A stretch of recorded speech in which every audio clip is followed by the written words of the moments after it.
Hello guys, இந்த ஒரு பரோட்டா போதுங்க. இனிமேல் நீங்கள் ரெஸ்டாரண்ட் போகிறதவே நிறுத்திடுவீங்க. வீட்டிலேயே ரொம்ப சிம்பிள் அண்ட் ஈஸியாக சிலோன் பரோட்டா எப்படி பண்ணலாங்கிறத பார்க்கலாமா?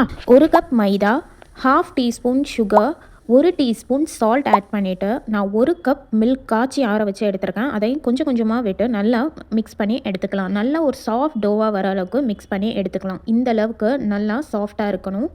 இப்போ கவுண்டர் டாப்பில் மாவை நல்லா டஸ்ட் பண்ணிவிட்டு நம்ம பெசரி வச்சுருக்கிற மாவை நல்லா உள்ளங்கை வச்சு அழுத்தி ப்ரெஸ் பண்ணி எடுத்துக்கணும். ஒரு 10 நிமிஷத்துக்கு இந்த மாதிரி நீட் பண்ணி எடுத்துக்கோங்க. இப்போ நீட் பண்ணி வச்சுருக்கிற மாவில் 1 டீஸ்பூன் ஆயில் நல்லா ஸ்ப்ரெட் பண்ணிவிட்டு எல்லா சைட்ஸும் படுற மாதிரி ஸ்ப்ரெட் பண்ணி ஒரு கிளாத் போட்டு க்ளோஸ் பண்ணி ஒரு 1/2 அன் ஹவருக்கு ரெஸ்ட்டில் விட்டுருலாம். 1/2 அன் ஹவருக்கு அப்புறம் ஆயில் நல்லா அப்சர்வ் ஆகி ரொம்பவே சாஃப்டான ஒரு டோ கிடச்சிருக்கும். இப்போ 1 டீஸ்பூன் ஆயில் மேலே அப்ளை பண்ணிவிட்டு ஈக்குவல் சைஸாக பால்ஸ் பண்ணி எடுத்துக்கலாம். இப்போ கவுண்டர் டாப்பில் அதை நல்லா நீட் பண்ணி எடுத்துக்க போகிறோம். உள்ளங்காய் வச்சு இந்த மாதிரி நல்லா ஸ்ப்ரெட் பண்ணி விட்டிங்கன்னா ரொம்பவே ஈஸியாக ஸ்ட்ரெச் ஆகி வரும். ஃபிங்கர்ஸ் வச்சு எல்லா சைட்ஸ் அண்ட் கார்னர்ஸையும் ஈஸியாக ஸ்ப்ரெட் பண்ணி விட்டுக்கோங்க. மாவு நல்லா நீங்கள் அழுத்தி பெசரி இருந்து நல்லா ஊற வச்சுருந்தா மட்டுமே தான் வந்துட்டு இந்த அளவுக்கு உங்களுக்கு ஸ்ட்ரெச்சியாக வரும்.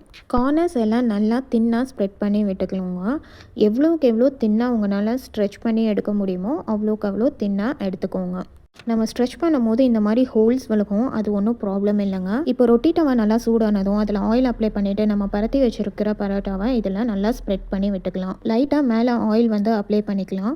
அப்படியே ஃப்ளிப் பண்ணி 2 சைட்ஸும் ஆயில் அப்ளை பண்ணி நல்லா வேக வச்சு எடுத்துக்கலாம். இந்த பரோட்டா ரொம்பவே சாஃப்டாக இருக்குங்க, ரொம்பவே டேஸ்டியும் கூட. நல்லா 2 சைட்ஸும் இந்த மாதிரி ஃபோல்ட் பண்ணி எடுத்துடலாம். அவ்வளோதான், ரொம்பவே டேஸ்டியான சிலோன் பரோட்டா ரெடி. பாருங்கள் எவ்வளோ தின் அண்ட் சாஃப்டாக இருக்குது. இந்த பரோட்டா கோவக்காய் கறியோட சாப்பிட ரொம்பவே டேஸ்டியாக இருக்குங்க. இதோட ரெசிபி நான் கீழே டிஸ்கிரிப்ஷனில் கொடுக்குறேன். நீங்களும் இதை ட்ரை பண்ணி பார்த்துட்டு எப்படி இருக்குன்னு சொல்லுங்கள்.